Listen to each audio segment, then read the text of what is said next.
안녕하십니까. 스카이십 컨테이너 박 대표입니다.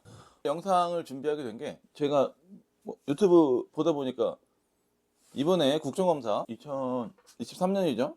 국정감사 할 때 이제 위성원 의원님이신가? 하여튼 그분이 농막 관련해서 텃밭주택으로 이거를 제안하신 사항이 있더라고요. 그래서 그거를 보면서 지금 저번에 농막법이 나오고 나서 제가 영상을 바로 올렸죠. 이게 문제가 많다. 문제가 많고 이런 내용들 좀 현실에 맞지 않다라고, 아마 제가 알기로는 그게 최초로 올린 걸로 알고 있는데, 네, 그때 이후로 제가 영상 올리고 난 다음에 뉴스도 이제 기사라든지 그리고 다른 유튜버 분들이 영상도 제작을 하고 이랬던 걸로 알고 있어요. 그게 제가 제작을 하게 된 이유가 고객한테 저희는 이제 연락을 받아서 이게 이렇게 바뀐다는데 농막을 해도 되냐, 이제 저도 모르고 있다가 이제 알아보다 보니까 이제 그런 게 언제 시행령이 언제 나오고 뭐 이런 내용이고, 그리고 유튜브나 이런 이제 네이버 이쪽으로도 확인을 해봤는데 다 이제 나오는 말들이 그냥 농막은 하면 안 된다. 농막은 하면 안 되고 이제 뭐 그런 식으로만 다 얘기가 나왔더라고요. 마치 이제 이거 너무 당연한 것처럼 문제가 있으면은 이거를 바꾸거나 할 생각을 좀 해야 되는데 너무 당연스럽게 받아들이길래 제가 그때 영상을 준비해서 문제가 많다, 이건 하면 안 된다, 그래서 좀 제시를 하시는 게 좋을 것 같다라고 링크까지 제가 남겨드리면서 그렇게 했던 게 기억이 납니다. 네, 근데 취소가 됐죠. 취소가 되고 지금 이제 그게 여기까지 온 거예요. 텃밭 축제까지 온 거예요. 지금 이제 그때 이후로 갖지 않다가 우연히 보게 됐는데, 이게 그러니까 어쨌든 지금 텃밭주택이라는 거는 농림축산부의 이제 건의를, 일종의 이제 건의라고 해야 되나, 이거를 명령이라 하기에는 좀 뭐하고, 검토를 해본다고 했으니까 뭐 되지 않을지도 모르는데 어쨌든 검토를 해서 여기 일정 부분 수용이 되면은 괜찮죠. 이제 농막의 규제도 완화가 되고, 예, 그렇게 해서 괜찮아질 거다. 이제 어쨌든 보면은 안에 내용이, 일단은 농막 크기 10제곱미터로 균일하게 가고, 거기에 이제 데크, 그리고 이제 데크 위에 이제 처마라든가 이런 것들, 그리고 정화조, 화재 대비해 가지고 소화기를 갖다 놓는다든지 뭐 이런 것들을 필수하겠다고 하는데, 제가 생각하기에는 조금, 네, 다른 건 다 괜찮은데 저도 유튜브 영상을 보게 된 거라 제시하는 것들을 보면은 이게 뭐 관련 법안들이 다 부서가 달라서 한 번에 만들기가 힘들다 뭐 이런 식으로 나오는데, 그렇지 않습니다. 건축도 마찬가지로 건축과에서 모든 걸 다 하는 게 아니라 이제 환경과라든지 이런 걸 다 연계해 가지고 하는 거라, 원래 그런 그냥 분할이 다 분할이 돼 있어요. 원래 그런 거예요. 그래서 그때 제가 영상을 만들면서도 말씀을 드렸던 게, 정화조, 그리고 전기, 그리고 네, 요것들은 건축이랑 완전 다른 분야입니다. 다른 분야이기 때문에 전기는 한전에서 관리하는 거고, 정화조는 이제 마찬가지로 건축가에서 관리를 하죠. 그거는 환경과 부서가 따로 있을 거예요. 그래서 준공을 받는 별도의 그런 거기 때문에 이거는 그냥 오케이 이거를 해도 된다라고만 하면은 이미 관련 규정들은 다 정해져 있습니다. 이거는 일반 개인이 할 수가 없고 정화조 하는 업체나 이쪽에다 맡기는 수밖에 없어요. 무조건 맡겨야 되고, 지금도 마찬가지고 정화조를 일반 분이 뭐 땅 파지고 심는 분들이 어디 있습니까? 이건 당연히 이거는 업체에다 맡겨서 하는 거. 전기도 마찬가지고 전기를 끌어서 올라 그러면은 아예 신고 자체를 일반인이 할 수 없습니다. 관련된 전기 업체가 신고를 해서 그 전기 업체가 와서 공사를 해야 돼요. 이미 이건 정해져 있기 때문에 관련 법이랑 상관이 없어요. 오케이 된다고 하면 신청해가지고 하면 되는 거예요. 근데 이거를 무슨 대단히 법이 복잡한 것처럼 그러지 않습니다. 한다고만 하면은 오케이만 떨어지면은 지금 당장이라도 할 수 있는 거라. 네, 이거는 크게 제가 봤을 때 관련 법안에 문제가 없고, 조금 제가 생각하는 거, 소화기 이거는 뭐 있으면 좋지만 크게 의미가 없다. 왜냐면은 농막 같은 경우는 뭐 법안 취지도 마찬가지고 상주하는 곳이 아니에요. 그래서 주말이나 이쯤에 한번 왔다가 이제 쉬다가 가는 건데, 사람이 있으면은 소화기가 있건 없건 불을 관리가 되죠. 뭐 좀 불이 난다든가 하면은 뭐 물을 뿌려서 끌 수가 있는데, 문제는 사람이 없을 때가 문제입니다. 사람이 없을 때가 문제이기 때문에 소화기를 배치해봐야 의미가 없어요. 물론 있으면 좋지만 아마 제가 알기로도 화재 사건이 나는 것들을 보면은 거의 부재중일 경우에 나는 경우가 많아서 그렇기 때문에 만약에 이게 화재나 이런 부분이 문제라고 하면은 자재를 난연자재를 써야 돼요. 솔직히 지금 만들어지는 주택에는 개인적인 생각이지만 불이 날 확률이 거의 없습니다.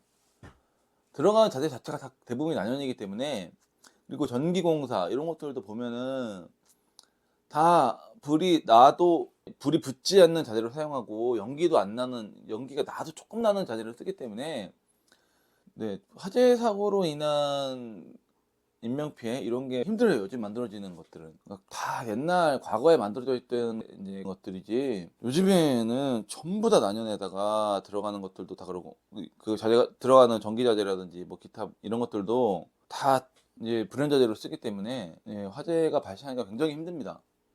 일부러 누가 부르지르지 않는다면 그런데 이제 이거를 무슨 소화기 불이 나는 거 있으면 좋겠지만 제가 생각하기에는 난연자재를 쓰는 거를 의무화하는 게 낫다.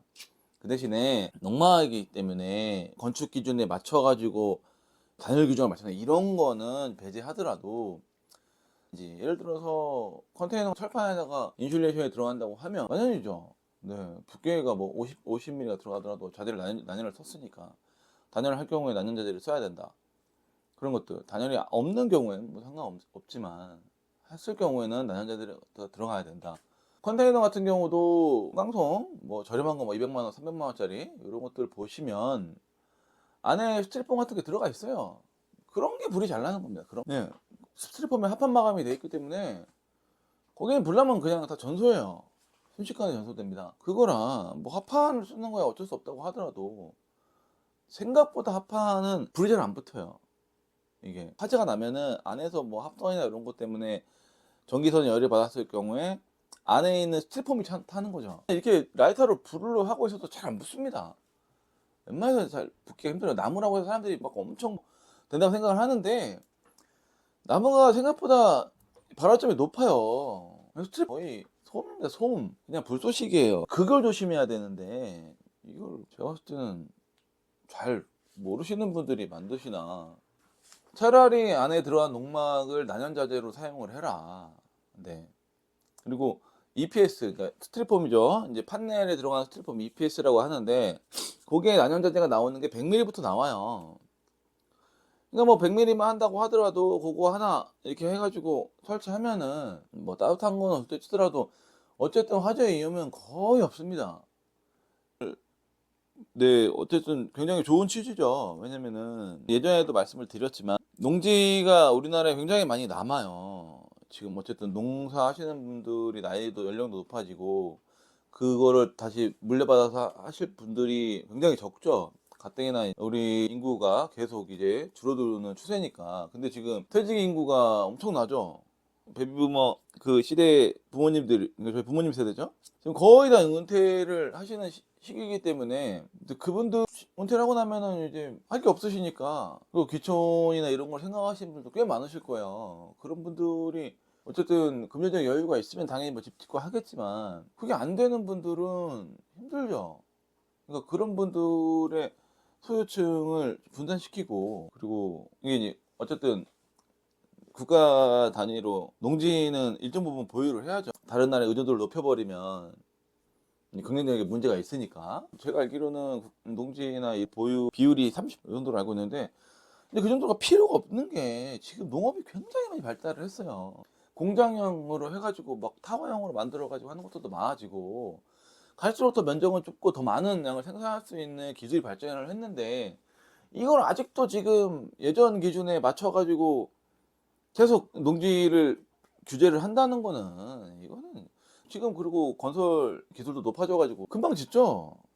3층 4층만 돼도 100평이면은 100평짜리 3층이면 300평이 되는 거니까 면적이 그러니까 3분의 1만 있으면 되는 거잖아요.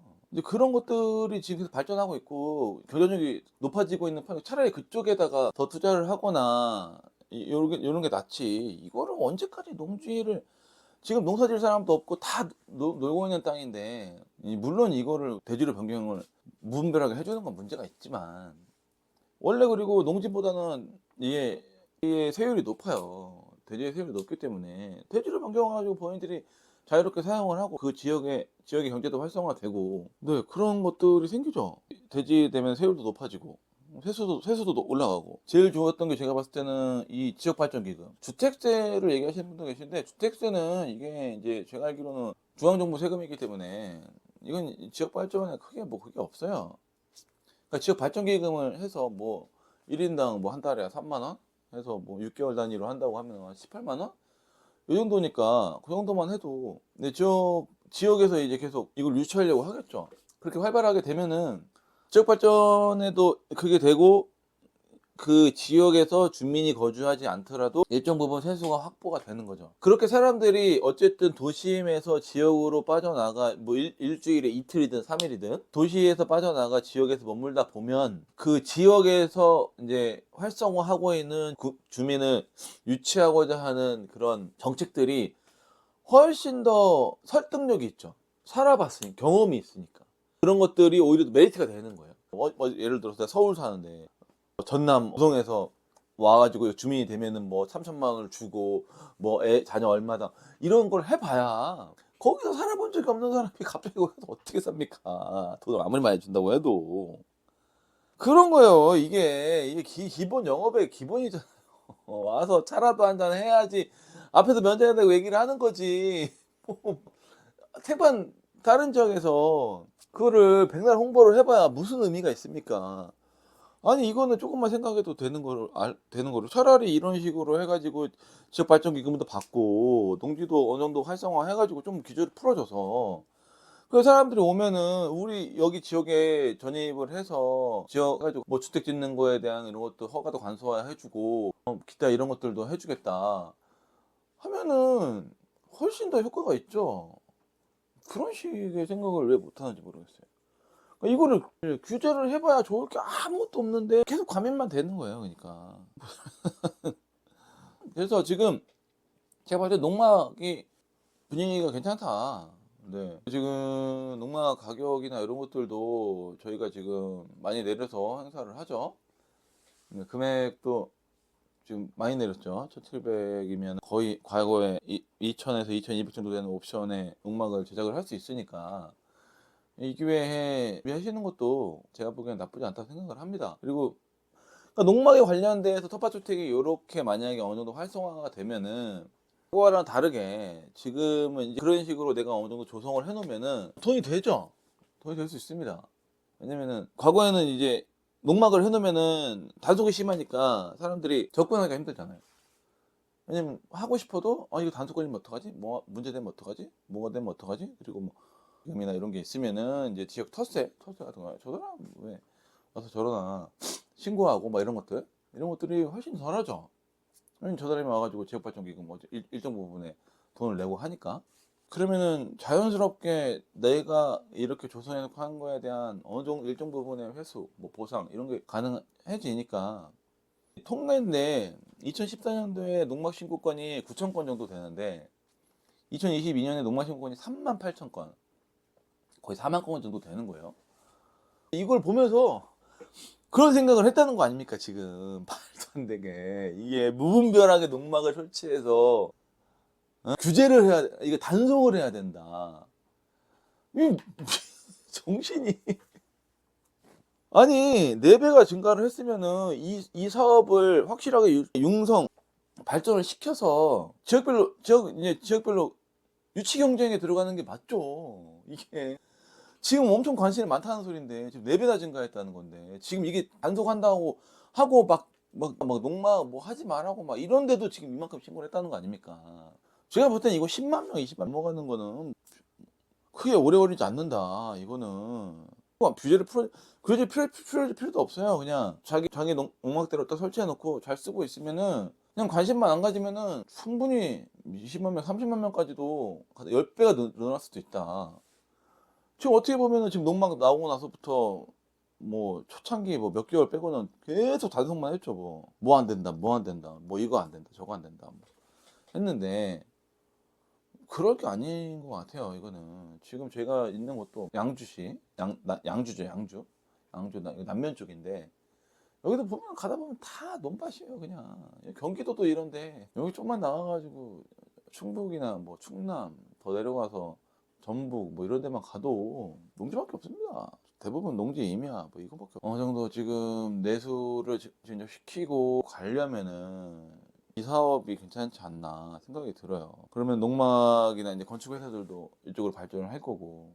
농막 하시는 분들 보시면 이건 뭐 개인의 자유지만 제 개인적인 생각으로 2천만 진짜 2천만 원 이상 들여가지고 농막 하는 거는 회사 저렴하게 한 1,500에서 2천만 원 사이 충분하다. 깔끔하게 잘 나오니까 네 그렇게 그 정도 선에서 하시는 게 좋을 것 같아요. 네 어쨌든 제가 영상을 갑자기 보게 돼서 이렇게 됐구나. 저도 깜짝 놀라가지고 그때 다른 뭐 뉴스나 예를 들어가지고 유튜버 분들이 영상 만들 때 제 걸 참고했다고 얘기는 안 하시더라고요. 어쨌든 그때 했던 그게 어떻게 보면 작은 돌멩이가 돼서 지금 바위가 돼가지고 이렇게까지 왔는데 적어도 제가 봤을 때는 뭐 이런 게 다 안 되더라도 정화조는 뭐 기존부터 말씀드렸던 거고 이거는 무조건 해야 돼요. 한 가지 말씀드리는 게 정화조를 땅에다가 무조건 설치할 수 있는 게 아닙니다. 잘못 알고 계신 거예요. 중공을 받으려면은 옆으로 빠지는 하천이나 개천이 있어야 돼요. 이게 나갈 수 있는 개천이 있어야 정화조가 설치가 가능합니다. 저기 뭐 산속 어디에다가 농막 신고했다고 정화조 설치하는 게 통만 있다고 정화조 설치되는 게 아니에요. 그래서 준공을 받는 거예요, 이거는. 네, 그걸 알고 계셔야 돼요. 네, 그것도 참고를 하시는 게 좋을 것 같고요. 기타 뭐 궁금하신 사항이나 문의 사항 있으면은 연락을 주시면 감사하겠습니다. 감사합니다.